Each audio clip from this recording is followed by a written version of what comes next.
तुर्की ने एक बार फिर भारत के खिलाफ उगला जहर। भिखारी पाकिस्तान की दोस्ती का दिख रहा है असर। राष्ट्रपति एर्दोगान अकल से हो गए हैं भिखारी।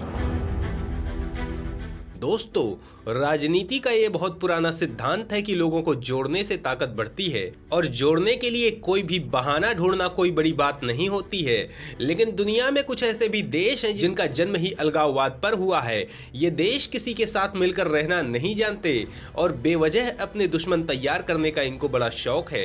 इराक का राष्ट्रपति सद्दाम हुसैन भी जिंदगी भर दुश्मन तैयार करता रहा था और आखिरी में हालत ये हुई कि जब अमेरिका ने इराक पर हमला किया तो सारे पड़ोसी देशों ने अमेरिका का साथ दिया और आखिरकार तानाशाह मिट्टी में मिल गया।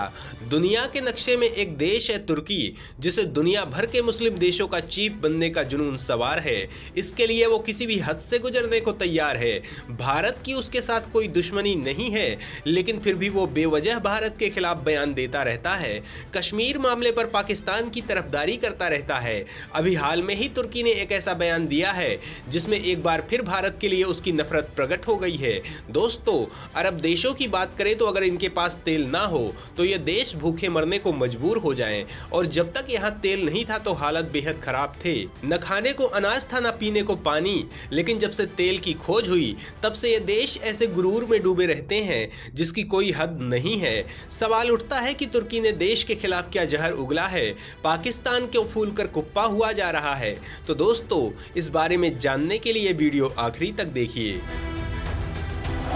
अपने ड्रोन को लेकर तुर्की दिखा रहा था अकड़।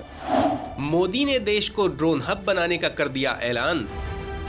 दोस्तों, जापानी अखबार निक्केई एशिया के साथ इंटरव्यू में हालुक बायर कतार ने कहा कि TB2 जैसे ड्रोन विमान जमीनी युद्ध के साथ नौसैनिक युद्ध में बहुत कारगर हैं। उन्होंने कहा कि हथियारों से लैस ड्रोन विमान भविष्य में होने वाली हर जंग में बहुत अहम भूमिका निभाएंगे। इसमें ताइवान स्ट्रेट में चीन और ताइवान के बीच संभावित जंग भी शामिल है। हालुक ने कहा, अब यह सवाल ही नहीं उठता है कि कोई भी युद्ध बिना ड्रोन विमान के हो। उन्होंने दावा किया कि जो देश अब ड्रोन तकनीक में महारत हासिल नहीं करेगा वह भविष्य में होने वाली जंग में हार जाएगा। हालुक ने दावा किया कि उनके हथियारबंद ड्रोन विमान चीन के लड़ाकू ड्रोन विमान से ज्यादा कारगर हैं। बायर कतार ड्रोन जिन भी देशों में पहुंचे हैं वहां पर उन्होंने चीन के ड्रोन विमान को रिटायर कर दिया। उन्होंने खुलासा किया कि चीन में बने ड्रोन विमान चीन के एक पड़ोसी देश के पास हैं। ये विमान जब चीन की सीमा के पास भेजे गए तो अचानक से अपने आप पीछे लौट गए और चीनी सीमा में नहीं घुसे। ये अस्वीकार्य है। उन्होंने कहा कि बायर कतार TB2 ड्रोन यूक्रेन की नौसेना में भी सफल साबित हुए हैं और रूस पर जोरदार हमले किए हैं। बायर कतार के CEO ने कहा कि अंकिसी टाइप के नए ड्रोन में एंटीशिप क्रूज मिसाइलों को भी लगाया जा रहा है। यह पूछे जाने पर कि क्या अब भारत को भी ड्रोन विमान बेचेंगे, इस पर एर्दोगन के दामाद हालुक ने कहा, कंपनी का सिद्धांत है कि हम युद्ध से नहीं कमाते हैं या संघर्ष में शामिल दोनों ही पक्षों को हथियार नहीं बेचते हैं। हालुक ने कहा कि हमने पहले ही दोस्ताना संबंध वाले देशों जैसे पाकिस्तान, अजरबैजान, यूक्रेन को यह ड्रोन बेचा है। इस तरफ उन्होंने साफ कर दिया कि भारत के साथ उनके दोस्ताना संबंध नहीं है। तुर्की ने पाकिस्तान को अपना सबसे घातक ड्रोन दिया है। हालुक ने खुलासा किया कि वर्तमान समय में 10 देशों के साथ TB2 ड्रोन खरीदने को लेकर बातचीत चल रही है। उन्होंने कहा कि इस साल उन्हें पहली बार $1 अरब निर्यात से कमाई होने की उम्मीद है। तुर्की के राष्ट्रपति एर्दोगान अक्सर कश्मीर पर जहर उगलते रहते हैं। तुर्की संयुक्त राष्ट्र से लेकर प्रत्येक अंतर्राष्ट्रीय मंच पर पाकिस्तान का खुलकर साथ देता है। पाकिस्तानी सेना ने पिछले दिनों TB2 ड्रोन विमान उड़ाते हुए एक वीडियो भी जारी किया था। पाकिस्तान के विपरीत भारत इजराइल और अमेरिका के साथ ड्रोन विमान खरीदता है। भारत अपना खुद का ड्रोन विमान तापस भी बना रहा है। इस ड्रोन का सफल ट्रायल भी हुआ है। सवाल उठता है कि भारत ड्रोन तकनीक में कितना आगे है, इस दिशा में देश कहां तक पहुंचा है। तो दोस्तों, DRDO ने आधिकारिक तौर पर तो इसकी पुष्टि नहीं की है, लेकिन कई रिपोर्ट्स में दावा किया जा रहा है कि रक्षा अनुसंधान एवं विकास संगठन ने काउंटर ड्रोन टेक्नोलॉजी विकसित कर ली है, जो दुश्मन के किसी भी ड्रोन को डिटेक्ट करने और उसे नष्ट करने में सक्षम है। काउंटर ड्रोन को एंटी ड्रोन डिवाइस भी कहा जा रहा है, जो लेजर आधारित डिटेक्शन तकनीकी से लैस है। यह पहला मौका नहीं है जब DRDO ने एंटी ड्रोन पर काम किया है। यह पहला मौका नहीं है जब DRDO ने एंटी ड्रोन पर काम किया है। लंबे समय से स्वतंत्रता दिवस के खास मौके पर सुरक्षा के लिए ऐसे ड्रोन का इस्तेमाल हो रहा है, जिसे DRDO ने ही तैयार किया है।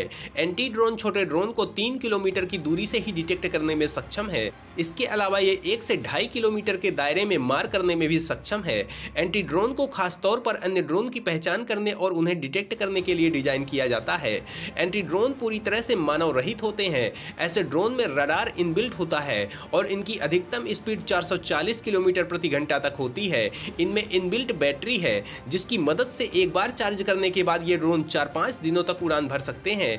एंटी ड्रोन 55,000 फीट की ऊंचाई तक एंटी ड्रोन 55,000 फीट की ऊंचाई तक उड़ान भर सकते हैं और पड़ोसी देशों के सैटेलाइट को जाम भी कर सकते हैं। ऐसे ड्रोन के कैमरे की क्वालिटी बेहतरीन होती है। ऐसे ड्रोन खुद ही नष्ट होने में सक्षम है, यानी पकड़े जाने पर भी दुश्मन देश को डाटा नहीं मिलेगा।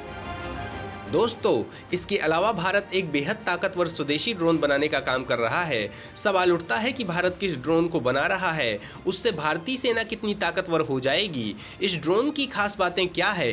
तो दोस्तों, इस बारे में जानने के लिए आगे बढ़ते हैं। अमेरिका इजराइल के ड्रोन्स का देश करता है इस्तेमाल। स्वदेशी तपस जल्द होगा भारतीय सेना में शामिल। दोस्तों, वैसे तो भारतीय सेना अभी तक ज्यादातर इजरायली ड्रोन्स का इस्तेमाल करती आई है, लेकिन अब देश के पास अपना स्वदेशी ड्रोन मौजूद है। दोस्तों, भारत के इस ड्रोन का नाम है तपस BH-201। तपस को एरियल सर्विलांस के लिए tactical airborne platform beyond horizon 201 या तपस BH-201 के नाम से जाना जाता है। यह मीडियम एल्टीट्यूड पर लंबे समय तक उड़ने वाला भारत का स्वदेशी ड्रोन है। इसे भारत के एरोनॉटिकल डेवलपमेंट एस्टेब्लिशमेंट ने अमेरिका के general Atomics MQ-1 predator drone की तर्ज पर विकसित किया है। तपस UAV की पहली उड़ान नवंबर 2016 में हुई थी। अक्टूबर 2010 में DRDO के एक वरिष्ठ अधिकारी ने कहा था कि जनरल एटॉमिक्स MQ-1 प्रीडेटर को भारत के रुस्तम ड्रोन प्रोग्राम के लिए एक बेंचमार्क बताया गया था, जिसके बाद Defence Research and Development Organisation ने तपस ड्रोन पर काम करना शुरू किया। जिस तरह अमेरिका ने जनरल एटॉमिक्स MQ-1 प्रीडेटर को जिस तरह अमेरिका ने जनरल एटॉमिक्स MQ-1 प्रीडेटर को निगरानी से लड़ाकू ड्रोन में बदला, वैसे ही भारत ने भी रुस्तम एच का निर्माण किया है। सवाल उठता है कि तपस की क्षमता कितनी है, ये तुर्की के ड्रोन को मात देने में सक्षम है।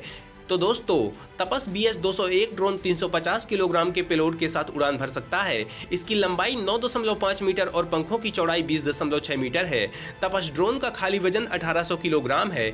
इस ड्रोन को ताकत देने के लिए प्रोटोटाइप में 2 NPO Saturn 36T turboprop engine को पंखों पर लगाया गया था। इसमें से प्रत्येक 100 हार्स पावर की ताकत देने में सक्षम थे। अब प्रोडक्शन में गए तपस ड्रोन में DRDO के vehicle research and development establishment के बनाए स्वदेशी इंजन का इस्तेमाल किया जा रहा है। इनमें से प्रत्येक इंजन 130 किलोवाट या 180 हॉर्स पावर की ताकत दे सकता है। तपस ड्रोन की अधिकतम रफ्तार 224 किलोमीटर प्रति घंटा है। ये ड्रोन 1000 किलोमीटर की रेंज में निगरानी और हमला कर सकता है। एक बार उड़ान भरने के बाद ये ड्रोन 24 घंटे तक अधिकतम 35,000 फीट की ऊंचाई पर मंडरा सकता है। तपस BH-201 ने हाल में ही 28,000 फीट की ऊंचाई पर 18 घंटे लगातार मंडराकर बड़ा कीर्तिमान स्थापित किया था। एरोनॉटिकल डेवलपमेंट एजेंसी ने लगभग 10 साल पहले 1540 करोड़ रुपए की लागत से मध्यम ऊंचाई पर लंबे समय तक मंडराने वाले ड्रोन पर काम करना शुरू किया था, लेकिन 2022 में इस प्रोग्राम का बजट बढ़ाकर 1786 करोड़ रुपए कर दिया गया। तपस BH-201 ने 16 नवंबर 2016 को दक्षिण भारतीय राज्य कर्नाटक के चित्रदुर्ग जिले में बेंगलुरु से 200 किलोमीटर दूर चल्लकेरे में पहली सफल उड़ान भरी थी। इसके बाद इस ड्रोन के टेक ऑफ, लैंडिंग और अन्य मापदंडों का कई बार परीक्षण किया गया। DRDO के वैज्ञानिक तापस के लिए स्वदेशी इंजन कोयम्बटूर स्थित एक निजी फर्म के साथ भी काम कर रहे हैं। ड्रोन वर्तमान में ऑस्ट्रिया निर्मित ऑस्ट्रो इंजन द्वारा संचालित है, जो ट्विन टर्बोचार्जर के साथ आता है। इस ड्रोन के 75% पुर्जे भारत में बने हैं। DRDO के वैज्ञानिकों का दावा है कि एक बार शामिल हो जाने के बाद तपस विदेशों से खरीदे गए ड्रोन से लगभग 8 गुना सस्ता होगा। दोस्तों, तपस ड्रोन की सबसे खास बात यह है कि ये स्वदेशी है। आगे चलकर इसकी क्षमताएं बढ़ाई भी जा सकती हैं। इसके अलावा भारत ड्रोन तकनीक में बेहद तेजी से काम कर रहा है। प्रधानमंत्री मोदी देश को ड्रोन हब बनाना चाहते हैं। आज के दौर में युद्धों में मानव रहित हथियारों का चलन काफी बढ़ गया है। इसे देखते हुए प्रधानमंत्री ने यह ऐलान किया था। वो चाहते हैं कि आने वाले वक्त में दुनिया ड्रोन्स के लिए भारत की तरफ देखे। इसके अलावा देश की सेना को जल्द ही स्वार्म ड्रोन्स मिलने वाले हैं। भारतीय सेना जल्द ही दुश्मनों से निपटने के लिए आधुनिक स्वार्म ड्रोन्स का सहारा लेगी। भारत अमेरिका के घातक ड्रोन MQ-9B प्रीडेटर की भी डील करने वाला है। दोस्तों, ये वही ड्रोन है जिसके जरिए अमेरिका ने अलकायदा चीफ अल जवाहिरी का खात्मा किया था। तो दोस्तों, भले ही पाकिस्तान भीख में मिले ड्रोन्स पर इतरा रहा हो, लेकिन भारत की ताकत का सामना न वो कभी कर पाया है न कर पाएगा। दोस्तों, जिस देश ने INS विक्रांत जैसे खतरनाक हथियार को बनाया हो, उसके लिए ड्रोन बनाना ज्यादा मुश्किल नहीं है। तुर्की को यह मालूम होना चाहिए कि भारत वो देश है जिसके पीछे पूरा पूरा यूरोप चल रहा है, तो ज्यादा अकड़ दिखाने की जरूरत नहीं है। रही बात पाकिस्तान की, तो ऐसे भिखारियों के लिए देश के पास वक्त नहीं है।